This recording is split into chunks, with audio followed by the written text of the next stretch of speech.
ఆయన వివృత శూర్పకర్ణ, ఆయన చెవులు చాటలు అంత ఉంటాయి. కర్ణములు అంటే చెవులు, శూర్పములు అంటే చాట.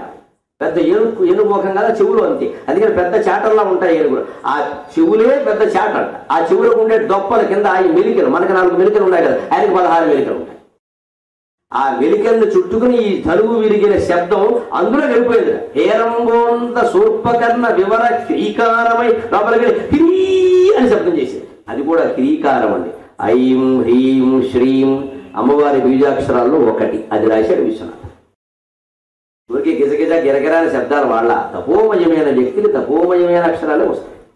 అల్లరి చేసినా సరే మాట వస్తుంది. ఐం హ్రీం శ్రీం. ఐం సరస్వతీ బీజం, శ్రీం లక్ష్మీ బీజం, హ్రీం సాక్షాత్ అమ్మవారి బీజాక్షరం. అందుకని వినాయకుడు ఎటువంటి వాడు, ఆయన మాతృభక్తి ఎటువంటిది. ఆయన అరిచినా కూడా హ్రీం అని అవుతాడు, రే అండం. అంతే, వాళ్ళ అమ్మగారి బీజాక్షరం అది. 3 అక్షరాల్లో ఒకటి, అదే వస్తాడు. అందుకని ఆయన శివుల్లో ఈ శబ్దం ప్రవేశించగా హ్రీం అని అరిచట్టే, అది అమ్మవారి బీజాక్షరం. అంటే ఎవరికైనా దెబ్బ తగిలినా అమ్మ అంటారుగా, అమ్మవారిని బదులు అమ్మవారి బీజాక్షరం స్మరించాడు. ఇంత ఔచిత్యం ఉంది విశ్వనాథరాయ. సరదాకి చెవుల్లో గిరిపెట్టి గోల చేసినా సరే అది పెద్ద బీజాక్షరం. హేరంగోన్నత శూర్పకర్ణ వివర క్రీకారమై.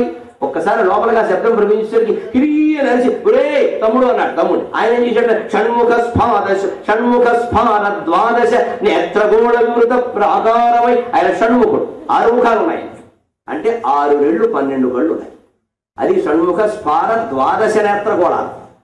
ఏదైనా ఎంత జరిగితే మనం కళ్ళు విప్పార్చి ఏమైంది ఇలా చూస్తాం మనం. ఆయన 12 కళ్ళు విప్పార్చాడు. ఏకంగా వినాయకుడు కొన్నవు 2 కళ్ళు, కానీ కుమారస్వామి కొన్నవు 12 కదా, ఆయన 6 ముఖాలు కదా.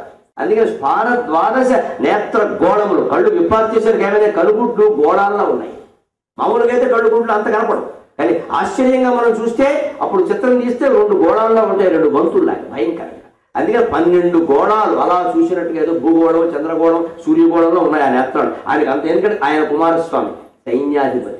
వినాయకుడికి ఈ ఆటంకం కలగగానే గీ పెట్టడమే తెలుసు, ఆయనకు అలా కాదు, బాణం వేయడం కూడా తెలుసు. ఎందుకంటే 6 రోజుల వయస్సులో తారకాసురుడు చంపిన వాడు ఆయన. ఇది తెలిసి విశ్వనాథ రాసిన మాట. ఆయన 12 కళ్ళు ఒక్కసారి విప్పార్చి షణ్ముఖ స్ఫార ద్వాదశ నేత్ర గోళ వివృత ప్రాకారమై. ఆ కైలాసం చుట్టూ ఉండేటువంటి ప్రాకారం లేదుట, ఈయన చూపునే ప్రాకారం అయ్యాడు. సైన్యాధిపతి, నేను ఇక్కడ నాయకుడిని, మా నాన్నగారికి బాడీ గార్డుని, నేను చూసుకోపోతే ఎలాగా ఇంత శబ్దం వచ్చింది, ఏం చేస్తున్నాడు, ఎవడైనా బాణమా కత్తా బామ్మ ఏం చేస్తున్నాడు ఆయన ఒకసారి సెక్యూరిటీ గార్డు చూసినట్టుగా ఇలా చూశాడు కుమారస్వామి. ఒకసారి 12 కళ్ళు పెట్టుకుని ఆ 12 కళ్ళలోంచి వెలువడిన చూపులే కైలాసానికి ప్రాకారం, వేరే ప్రాకారం లేదు అని చెప్పాడు. ఎంత కవిత్వం అండి.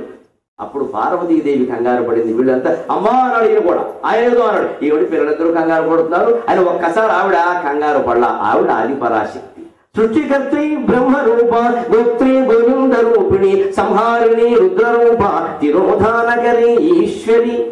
ఆవిడెందుకు బెంబేరు పడుతుందండి వినాయకుడిలాగా అయితే కుమారస్వామి లాగా? ఆవిడ విచిత్రం కూడా కాదు. అందుకని ఒక్కసారి శైలకన్య రాజన్ నవపాల మండల విభుగ్ర క్రీడమై. ఒక్కసారి శైలకన్య హిమోత్పర్వతానికి పుట్టినటువంటి ఆ పార్వతీదేవి యొక్క రాజత్ ప్రకాశించేటువంటి నవ ప్రొత్తదైనటువంటి పాలమండలము ఆ రుదుటి భాగం విభుగ్ర క్రీడమై. ఒక్కసారి కుడికంటి రెప్ప ఇలా పైకెత్తి ఏమిట్రా ఆ శబ్దం ఉంది. అంతే అమ్మవారి యొక్క చర్య. అంతకంటే కంగారు పడడం, బెంబేలు పడడం, హార్ట్ అటాక్ రావడం, కింద పడిపోవడం ఆవిడ ఉండదు. ఆవిడ ఆదిపరాశి. అది తెలుసు విశ్వనాథ్. కుమారస్వామి సైన్యాధిపతి, అది తెలిసి రాశారు. వినాయకుడు కేవలం ఏనుగు ముఖం, ఏనుగు మంద ప్రజ్ఞ. ఏనుగుకి బలం ఎక్కువ, బుద్ధి తక్కువ.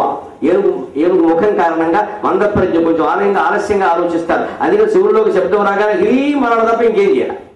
ఈయన కాదు, ఒకసారి చుట్టూ చూశాడు. మరి అంగరక్షకుడుగా, శివుడు యొక్క బ్రహ్మగణానికి నాయకుడుగా, సేనాధిపతిగా ఆయన బాధ్యత ఆయనకుంది. సైన్యాధిపతి, దేవసేనాధిపతి. అందుకని చుట్టూ చూశాడు. మా నాన్నగారికి ఏదో ప్రమాదం వచ్చినట్టుంది, చూద్దాం కైలాసం మీద ఏమైనా తీవ్రవాదులు దాడి చేస్తున్నారా, వీళ్ళు కాశ్మీర్ వదిలిపెట్టి ఇక్కడికి వచ్చారు, ఏమిటి దగ్గర కదా, ఇక్కడ కాశ్మీర్ దగ్గరగా కైలాసం, అందుకని ఇక్కడికి ఏమైనా వచ్చారేమో ఒక్కసారి అలా చూశాడు. ఆయన బాధ్యత ఆయన. అమ్మవారు ఏమిటంటే అటువంటి వాటికి భయపడిపోయే రకం కదా ఏమిట. అందుకని ఒక్కసారి ఊరికే కనురెప్ప ఇలా పైకి ఎత్తిందంటే.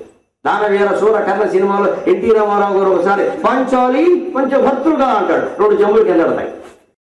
ఎక్కే మెట్ల నుంచి 2 జంబులు పడతాయి లెక్క.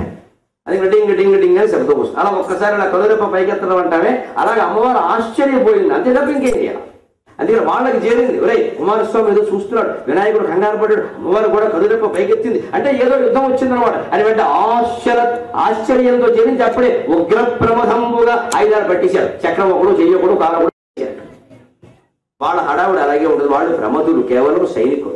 వాళ్ళకి శివుడు కొన్నంత జ్ఞానం వాళ్ళకు ఉండదు, పార్వతీదేవి కొన్నంత ధైర్యం వాళ్ళకు ఉండదు, కుమారస్వామికి ఉన్నంత శక్తి వాళ్ళకు ఉండదు. అందుకని ఈ అనేది కూడా ఆశ్చర్యపోవడంలో ఒకటి. అర్థావాద్విబుధంబు అహోవచన గవ్యాగారము ఆశ్చర్యగీరుగ్రము, ఇవన్నీ ఆముక్తమాల్యతలో ప్రయోగాలు. విశ్వనాథ వారికి బాగా ఇష్టమైన ఎవరంటే కృష్ణదేవరాయలని చెప్పారు. ఆముక్తమాల్యత అంటే ప్రాణమై ఆ వజ్రంలో ఉండే ఆశ్చర్య గొడుగు ఇక్కడ పెట్టాడు.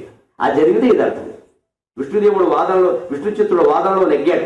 అప్పుడు ఎవరెవరు ఏమన్నారు అంటే అర్థావాద్విబుధంబు అహోవచన గవ్యాగారం అహావచ సిద్ధంబు యుద్ధం కుధియాం లయం కృతమిది శ్రీసూక్తి విద్యాధరంబు అని కృష్ణదేవరాయలు ఆముక్త మధ్యలో పద్యం రాస్తాడు. అర్థా అన్నట్టు కొందరు, అహో అన్నట్టు కొందరు, ఆహా అన్నట్టు కొందరు, ఓహో అన్నట్టు కొందరు. ఆ శబ్దాలన్నీ ఆశ్చర్యార్థక శబ్దాలు. ఆ ఒక్క పద్యం ఆముక్త మధ్యలో చదివితే ఆశ్చర్యపడ్డానికి ఎన్ని మాటలు ఉన్నాయో తెలుస్తుంది తెలుగులో, సంస్కృతం. ఎంతసేపు ఆశ్చర్యపడ్డం ఒకటే కాదు, అందులో ఒక్కడి పట్టుకొచ్చి ఇక్కడ పెట్టాడు. ఆ చదివిన మహానుభావుడు కాబట్టి. ఆశ్చర్యగీహి, ఆశ్చర్యంతో ఒక్కసారి గీహి, వాళ్ళ వాక్కులు చరించే, వాళ్ళ ఆయుధాలు చరించే. ఉగ్ర ప్రమదంబుగా ధనురోగన్ శైవలోకంబులను, వీళ్ళందరూ కంగారు చూశాడు కానీ పరమేశ్వరుడు కంగారు పడలా. జరగవలసింది జరిగింది, మీరేం కంగారు పడకండి. నా భక్తుడై నా కోసం తపస్సు ఇచ్చినటువంటి దేవరాతుడు అనేటువంటి రాజుకు నేను ఆ ధనుస్సు ఇచ్చాను. వాళ్ళ వంశంలో వాడే జనక మహారాజు. అది విరగవలసి ఉంది, విరిగింది. అందుకని మీరెవరూ వెళ్ళి ఏమైనా శివ అభిమాన సంఘం, శివ ఫ్యాన్స్ అసోసియేషన్ పేరుతో అక్కడికి వెళ్ళి ఏం గొడవ చేయకండి అని చెప్పాడు శివుడు. లేకపోతే వీళ్ళు వెళ్ళి నానా గొడవ చేసి జెండాలు బీకేస్తారు, అక్కడ పెళ్లి జరగలేకుండా.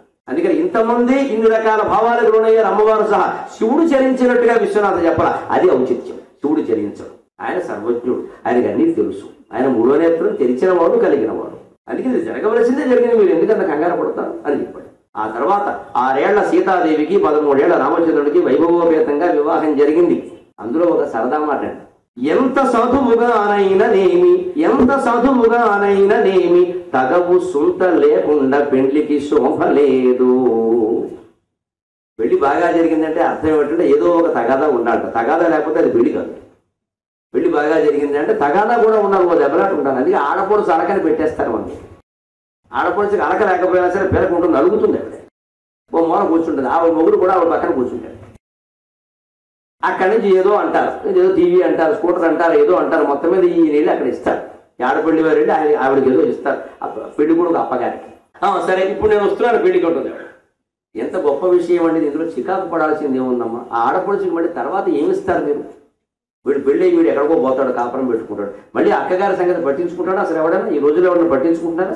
అందుకే మన సంస్కృతిలో ఆడపడు సలక, భగినీహస్త భోజనం దీపావళి తర్వాత విధి వస్తుంది, అప్పుడు పెడతారు. ఖచ్చితంగా నీ సోదరి ఇంటికి నువ్వు వెళ్ళాలి, ఓ పూట ఆవిడ చేతితో వండించుకుని తినాలి. ఒట్టిలో వండించేయడం కాదు, ఆవిడకో చీరారవికే పెట్టి రావాలి. అంటే ఆ వంకని పెడితే మీ బావగారు మీ చెల్లెల్ని ఎలా చూస్తున్నాడో కాస్త కనుక్కుంటాం.